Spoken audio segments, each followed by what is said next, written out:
Now, over recent months, there have been a number of high-profile cybersecurity incidents, including a hack on Royal Mail, which left it unable to send parcels abroad. The Lloyd's of London insurance market has forecast that the global cyber market will almost treble in size from £12 billion last year to £35 billion by the end of the decade. Well, the cybersecurity company Red Helix is launching an education programme for schools to teach children coding skills. Joining me now is Marion Stewart, who's the chief executive at Red Helix. Marion, welcome to you. What was the impetus for you doing this?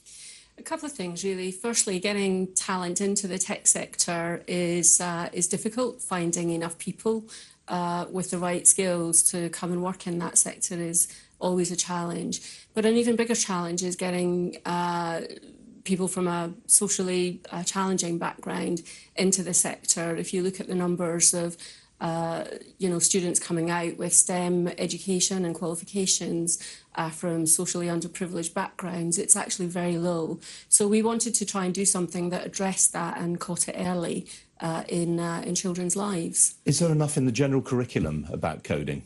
No, there isn't. And I think also it's not very practical. I think children find the curriculum not very engaging. And so what we've done is built a programme that combines coding with engineering and design and a real output of something that's tangible for children to try and engage and pique their interest, really, show them a bit of what's possible. It's very difficult for children to be what they can't see, and I think children who come from underprivileged backgrounds don't have the same access to those career potentials and futures.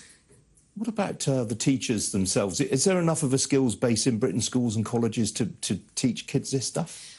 I think it's probably varied. I'm not an expert in the backdrop of teaching and how they qualify, but in my own experience with my children, it is varied. And coming through primary schools, the level of understanding of mathematics and coding can be at a very basic level, and it's really difficult to inspire and drive passion in children in their early education if you don't have a fundamental understanding of the building blocks. I mean, I can imagine some teachers saying, hang on, we're already being expected to teach kids how to read and write and spell properly, teach them the basics of maths as well, and now you expect us to teach coding as well.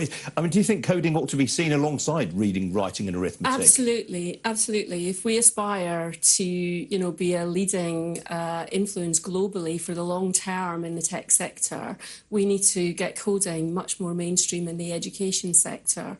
And I don't think it needs to all fall on teachers either. I think businesses like ours at Red Helix can do an awful lot more to help support that education programme, and that's why we've put in place the programme that we have, which is a 6-week after-school programme that we can take children through some real practical skills and something that's tangible for them to take away. And which are the age groups that you're specifically targeting? So we're targeting year 6, so age 10 and 11, and I think catching them at that age to stimulate interest before they go to secondary is really important. A lot of children see maths and science as a necessary evil, again, particularly in those schools where you have high pupil premium eligible percentages.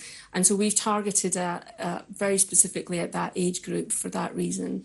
And tell me about what you're seeing in the business right now. I mean, it seems barely a week goes by without a hacking attack. Last week it was W.H. Smith again, for example.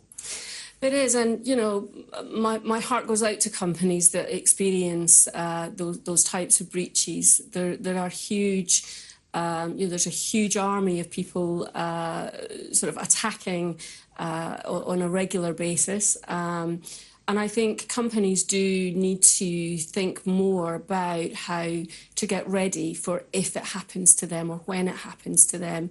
There's almost becoming an inevitability of it. And really the best thing companies can do is think about how they prepare their plan for dealing with and remediating following such an incident. All right, Marion, we have to leave it there. Best of luck with the initiative. Good to see you today. Thank you. Thank you.